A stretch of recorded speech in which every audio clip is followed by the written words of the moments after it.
다음 강재복 기자가 준비했죠. 네, 다음 아이템 소개해드려 보겠습니다. 리설주 닮을 딸 연이틀 공개 왜입니다.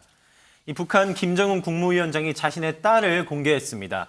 이 김정은 위원장의 자녀들은 그간 철저히 베일 속에 가려져 맞아요. 있었죠. 그제 ICBM 발사 현지 지도 모습이 공개되면서 이 같이 나온 딸 모습도 공개됐습니다. 먼저 영상으로 보고 오시겠습니다.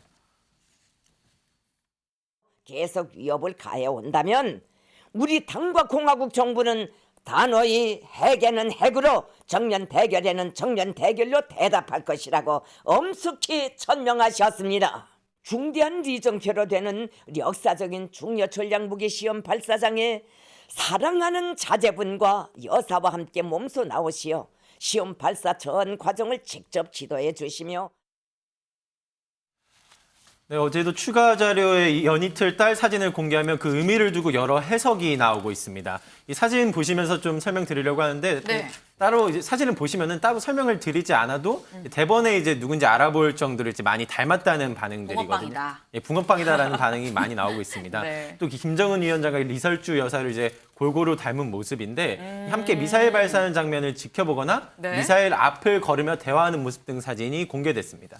아니 근데 저희도 방송에서 한번 전해드렸던 적이 있는 것 같은데 저 여자아이 말고 우리가 이 김정은 딸인 것 같다라고 하면서 소개를 했었던 적이 있어요. 그럼 그 사람은 누굽니까? 네, 지난 9월이었죠. 이 북한 정권 수립 74주년 이 경축절 기념행사였었습니다. 그때 네. 등장했었던 이 소녀 맞아요. 한 명이 김주혜일 것이다. 지금 자료가 나가고 있는데 맞아요. 주목받은 바가 있었는데 이제 네. 해당 소녀가 뭐 이설주 여사와 얘기를 나눈다는 등 뭐 이런 것 때문에 외신 보도로 이제 추정이 있었었는데 네. 이 뭐 앞서서도 이제 국정원에서도 이 김주혜 양일 가능성은 낮다라고 밝힌 바가 있었습니다. 이김 위원장은 이 슬아의 이제 아들 둘과 이 최근 공개된 딸 이 김주혜 등 이제 세 자녀를 둔 것으로 지금 알려지고 있는데요. 네. 이 중 장남은 지금 평양에서 지금 관계도가 나가고 있는데 이 중 장남은 평양에서 포착된 적이 없어 해외 유학을 갔을 가능성 등이 지금 제기되고 있는 상황입니다. 하지만 여전히 김주혜 양 외로는 나머지 두 자녀에 대해서는 여전히 베일에 쌓여져 있는 상태입니다. 네, 이남 일녀.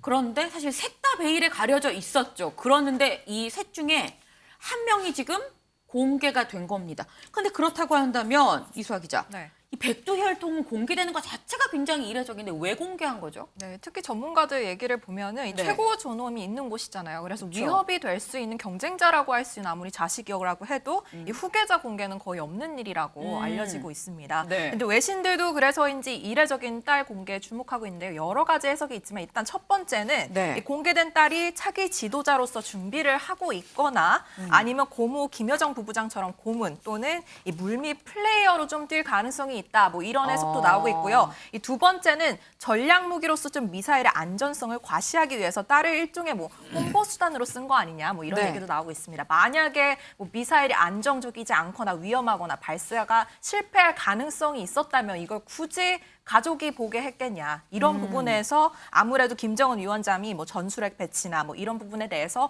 어느 정도의 자신감을 가지고 있다. 뭐 이런 분석도 가능하다는 얘기가 나오고 있습니다. 김준일 대표님, 예. 김주혜 양 누구 닮은 것 같아요? 야, DNA가 참 무섭구나. 절묘하게 리설주, 김정은 두 명을 좀 섞어놓은 것 같은 그런 거를 보면서 네. 아, 맞구나 딸 그렇게 딱 보니까 알겠네요. 그래서 왜 공개한 걸까요? 그러니까요. 근데 뭐 앞에서 설명하셨지만 일단은 딸까지 내려갔는데 실패했으면은 굉장히 뭐 거친 말로 쪽팔리는 일이잖아요. 네, 국가적으로 좀 체면이 깎이는 시쳇말로. 일이잖아요. 예, 시쳇말로. 그러니까 그 정도로 이게 안정감 있게 우리가 성공할 자신이 있다.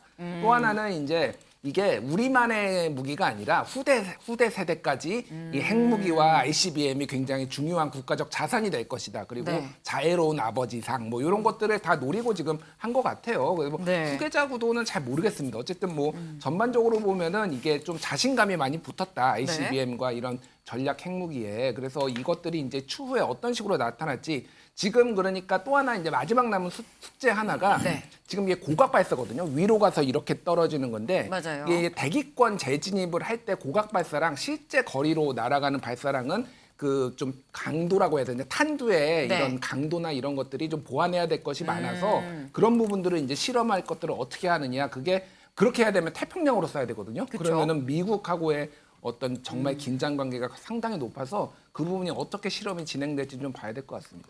지금은 사실 정상 각도보다 상당히 좀 높게 고각으로 이렇게 쏜 거긴 한데 이거를 제대로 하려면 미국이랑 추가적인 마찰이 불가능합니다. 물론 우리나라한테도 굉장히 좀 위협적인 상황인 건데 뭐 그건 그거고요. 사실 이쯤에서 궁금한 거는 이런 부분입니다. 강재묵 기자. 예. 지금 딸이 이례적으로 공개가 됐어요. 그럼 저 딸이 김정은 위원장의 후계자라고 볼 수 있는 거예요? 그러니까 전문가들한테 저희가 좀 취재를 해보니까 그런 것은 아닐 거다라는 아닐 거다? 설명에 이제 무게가 두어지고 아, 있습니다. 저렇게 중요한 자리 데리고 갔는데요? 그러니까 오히려 이 사전에 그런 특별한 설명이나 없고 갑작스럽게 공개를 했지 않습니까? 그쵸. 보통 이제 북한 같은 경우는 이게 후계 구도라는 식으로 좀 연결이 되려면 우상화 작업 같은 것들이 좀 미리 동반되었어야 됐다라고 분석을 하고 있는 건데요. 네. 전문가 설명 직접 듣고 오시겠습니다. 이렇게 우상화가 없는 상태에서 딸 사진을 공개했다는 것은 후계 구도가 아니라는 것을 방증하는 것이 아니겠느냐. 만약에 후계 구도라고 한다면은 오히려 사진 공개와 함께 안보에 대한 관심도와 또 대범함 이런 우상화 작업이 함께 가야 되는데 단순하게 자제라는 표현을 쓴 것으로 볼 때는 일반적인 그 딸 바보의 아빠라는 보통 이미지 그 속에서 딸이 보채기를 했기 때문에 아마 데리고 간 것이 아니겠느냐. 네, 그런가 하면은 박지원 전 국정원장 역시도 관련 해석이 있었습니다. 이 김정은, 김여정 남매가 현재 김주호로 추정되는 인물 나이대로 이제 스위스 유학을 갔던 것을 보면은 이 김주혜 양 같은 경우는 자연스럽게 국내 교육을 시킬 것으로 보인다. 이 과정 같은 게 좀 다를 거다라는 설명들이 있었는데요. 이 역시도 직접 목소리로 듣고 오시겠습니다. 김정은, 김여정도 그 나이 어간에 스위스로 유학을 갔거든요. 예. 큰 아들과 이 큰 딸 둘째를 스위스로 유학을 보낼 것 아니냐. 그러면은 공개를 하면은 안 되죠. 그렇죠. 그렇잖아요. 그렇죠. 예, 그런데 이번에 공개를 한 것을 보면은 김정은이 굉장히 그 딸을 예뻐한다고 그래요. 네. 그렇기 때문에 저는 국내에서 교육시키는 것 아닌가. 네, 지금 북한이 이른바 괴물로 불리는 ICBM, 이 대륙간 탄도미사일을 쏘는 이런 과정 자체가 또 거기도 이례적으로 딸까지 대동을 하고 갔습니다. 이게 예사롭지가 않죠. 이 북한이 이런 예사롭지 않은 이 움직임, 이런 가운데 또 마침 펜스 전 미국 부통령이 회고록을 냈습니다. 근데 이수아 기자, 여기 우리나라랑 북한 얘기가 나오더라고요. 네, 잠깐 나왔다고 하는데요. 내용을 좀 짚어보면 지난 2018년 평창 올림픽 때 펜스 전 부통령이 왔었습니다. 그때 일화를 공개한 건데 네. 이 올림픽 행사에서 이 김여정 그리고 김영남 위원장과 마주치는 일이 일부러 피했다라는 얘기가 적혀 있었습니다.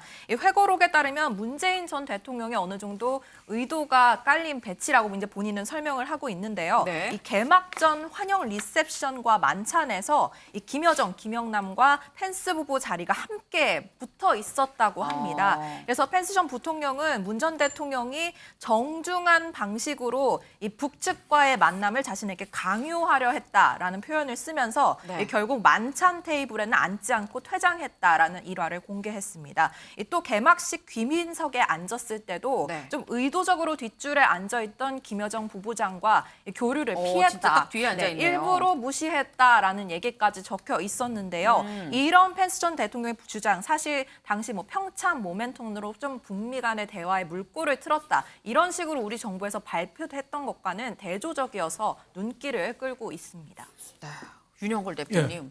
사실 지금 이런 이 펜스 전 부통령의 회고록을 제일 싫어할 사람은 김여정, 김영철일 것 같긴 한데 그 외에 문재인 전 대통령도 굉장히 좀 이런 얘기가 공개되는 거에 대해서 물론 이 약간 주관적인 내용이 담긴 회고록이긴 합니다만 불편하지 않을까요? 뭐 상당히 불편하겠죠. 당시에 윤영찬 그 국민소통수석이 네. 펜스 부통령이 미국 아이스하키인가요? 뭐 대표단을 만나서 격려하느라고 그 늦었다 이렇게 설명했던 게 저도 한 4년 넘었지만 기억이 나거든요. 네. 근데 펜스 부통령이 지금 이 책 이름이 신이시여 나를 도와주소서거든요. 네. 독실한 그리스잖아요. 네. 미국은 또 회고록 갖고 그렇게 우리나라 회고록처럼 비교적 진실성이 좀 높은 편이거든요.